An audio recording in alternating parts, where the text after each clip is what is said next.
Hey everyone, this is Melissa here. This morning I'm talking about the value of work. Um, how can we teach girls how to value work? Um, a lot of times, what I'm seeing is a lot of girls nowadays just wanting to be kind of idle, to just sit around and expect a man to do everything for you. Um, Let me see where to go. When I was growing up, we worked really hard. I remember seeing other women who, whether they stayed home or whether they were out in the marketplace, whether they were out in public, they worked. Um, and looking back in the generation before, I think a lot of women worked probably even harder. So, how do we teach women nowadays where so many women are just being, I guess I don't really know how to say this, but I think a lot of people know what I'm talking about. They expect a lot, almost as if the world owes them. Many millennials, that the world owes them something when that's not true. As women, we want to be wise, we want to be strong, courageous, we want to stand for truth, especially as Christian women. We want to stand up for what's right. Um, we want to stand up for God. We want to glorify Christ. So, how do we do that with our lives? How do we, you know, talk and think about glorifying Him? And when I think about this, first of all, I think our walk with God is very important. We want to work at it. We want to work at prayer. We want to work at being in the Word because God's Word says that Jesus came in the flesh and He was the Word. So we're having that time with God when we're in the Word. What else? We want to look at God's Word and see how He has designed marriage. Marriage is a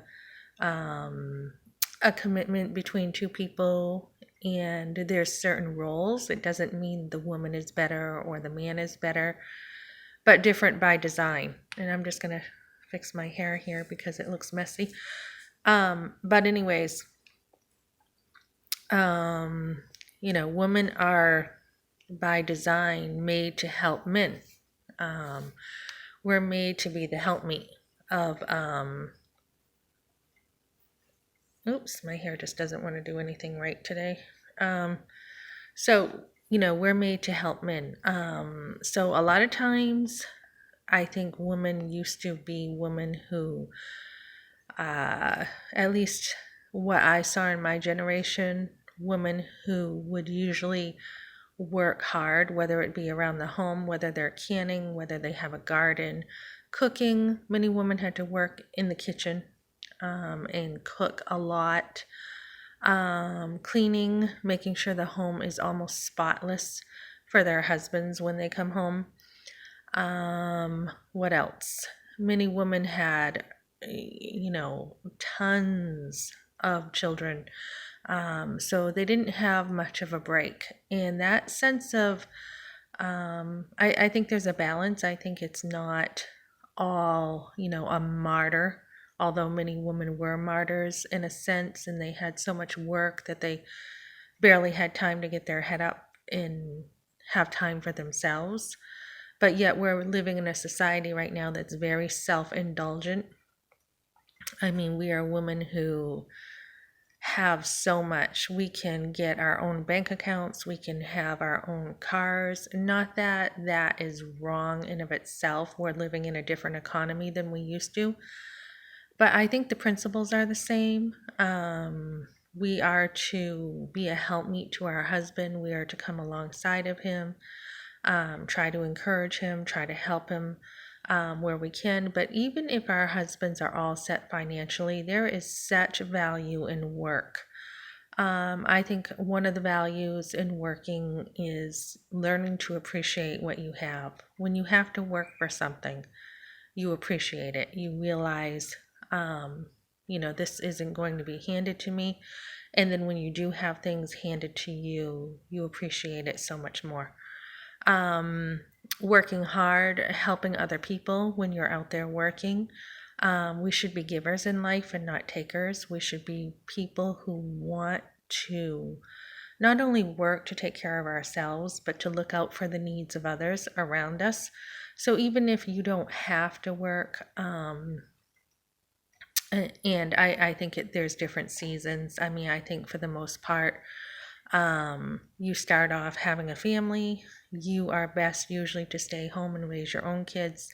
And then as they're older, they can, you know, you are free to work. So even if you do have a lot of money later on, many times it's still a good idea to work and have more saved so that not only are you more secure, but you also can help other people. And I'm not talking about like, you know, being people who, have to give out a big chunk of money. Many times helping people are just in tiny ways. It can be, number one, continue investing in your family, help your children out, help your grandchildren out. I think that's the biggest help. We had situations where, the grandparents would help us, and it was a huge help, huge. Just going over for dinner and dinner being taken care of. And there's a million things that you can do in little ways, but the more you have, the more secure you are financially, the more you can give to other people. I just watched a video on frugality, and I enjoyed this lady talking about not only do we decrease our expenses, which we should do if we decide to stay home, but also when we work, we want both. We also want to increase our our income while still decreasing our expenses. So that's kind of, I've kind of been like one way, okay, I'll just be home and we'll sacrifice, which worked. But then I've been like, okay, I'll work, and then expenses are increased where you can enjoy some of that money. But we want both. We want income increased while expenses are decreased. So, and when we work, many times, we work really hard and we can get burned out. So we want to keep our femininity. We want to be able to work as ladies work. We don't have to work as men do. But again, it's not all about us. It's not, I mean, yes, men are the providers and they are responsible for taking care of us to a point. But when we want that extra income and we want to invest in going further in life, I think good work habits are how you do it. And now we're talking about the abortion issue too, where a lot of women just they feel they can't afford their babies. And I really don't understand that, because if you're frugal, you can. And if you get out and get a job as soon as you have that baby or shortly after, again, you have that money to not only take care of yourself, but the baby. So I think a lot of women with the abortion issue just don't really want to go through the pregnancy and the labor. They may feel they're embarrassed by having, an accidental pregnancy, or they may feel that the relationship is not ideal. But those all can be worked out. And usually money is not really the major issue, although people will use that. Even at the abortion clinic, the lady there had written a thank you note to us, thanking us for being there, and kind of in a snarky way blaming us, in a sense, with passive aggressiveness, saying that, thanks to you, we have more abortions, which is not true. And she really doesn't want our presence there. But in the card, it said every little bit helps with what they need at the abortion clinic. And, we really don't even need abortions, and they really don't need money. Planned Parenthood and abortion clinics have so much money. They have more than we do. So they don't need money. Money is a very poor excuse for not having children, because you don't know what the future has to hold. Many times we focus on just that moment of being pregnant and being scared and not knowing what to do, instead of realizing that um, circumstances change, the future changes. You cannot limit God. I mean, for us, we had so much help financially that God is really the one who provides. And um, so, anyways, we do, definitely this is one resource. I've talked about in my other videos using a lot of resources to help you raise your children, but this is probably the main resource that you need is work. I mean, other than your husband working, which that should be um, the main way God provides is through your husband, but also through you. And if you have good work habits all your life, if you've been raised to work hard and you've been taught to be independent, you've been taught to figure things out yourself, that self reliance is really important because it gives you the ability in life to handle challenges. Whatever comes your way, you're able to deal with it. And, when we take our skills of knowing how to be a go getter or a doer, we have much more confidence in our life. We have the ability to, when issues come up, whatever life may throw at you, whether it's marriage issues or whether it's dealing with things with your kids or whatever, we have the confidence in the foundation already to know that we can deal with things. So I guess my main advice would be teaching girls how to have good, hard working habits. And I don't even mean always being,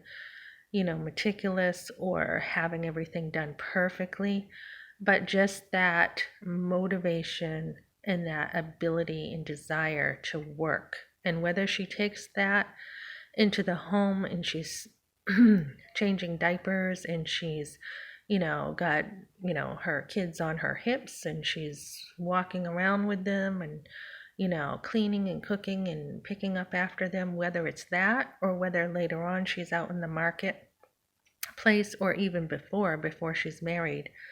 I know before I was married, I had a lot of jobs. I had waitressing, banking, insurance companies, uh, the gas station, the Circle Market, and all those skills that I learned before I married helped me later on to continue working. And even if it's a newspaper route when your kid's a little or whatever it is, that motivation is there. And we want to be able to do that as women, whether, like I said, it's in the home and you're helping your husband by taking care of the children and loving your children, or whether it's later on just, to invest in yourself somewhere, to enjoy some money, to be able to do some things, to help other people. And what I'm seeing in this society, and it's not just women, it's men, they don't know how to work. They don't know how to work hard. And I'm not talking about, if they need to learn something and you need to train them, but they just don't have the go getter attitude. And that's what we really want. And I think if more of us learn how to work hard, our society would be much stronger. Even nowadays, we have people who don't want to work because they're getting more on unemployment. And, that's okay, I guess, in some situations. But we want to be a society that has a backbone and knows how to work. And the more we can do that, the more small businesses we can create, the more we can have a stronger society. So I would just encourage mothers who have daughters to make sure you teach your daughters how to work and how to work hard so that when things do happen in life, whether, a guy leaves her or her husband leaves her or whatever, she is self sufficient enough to be able to take care of herself. Because that's ideally what we want for people. We want to love people, we want the best for them, and we want them to know how to take care of themselves. And that's also included not just in, working hard with work, but working hard as far as their education. We can learn just about anything on YouTube, and we want to be lifelong learners and continue repeatedly to learn things, to be able to relate in our world with people. And if we don't keep on learning, we are not going to be able to give as much to other people and help people. So I would just encourage girls to know how to work hard, and do the best you can, and do it all for the glory of God. So, okay, I hope this was helpful, and have a great day. And any comments, anything, any ideas, just leave below. Okay, thank you.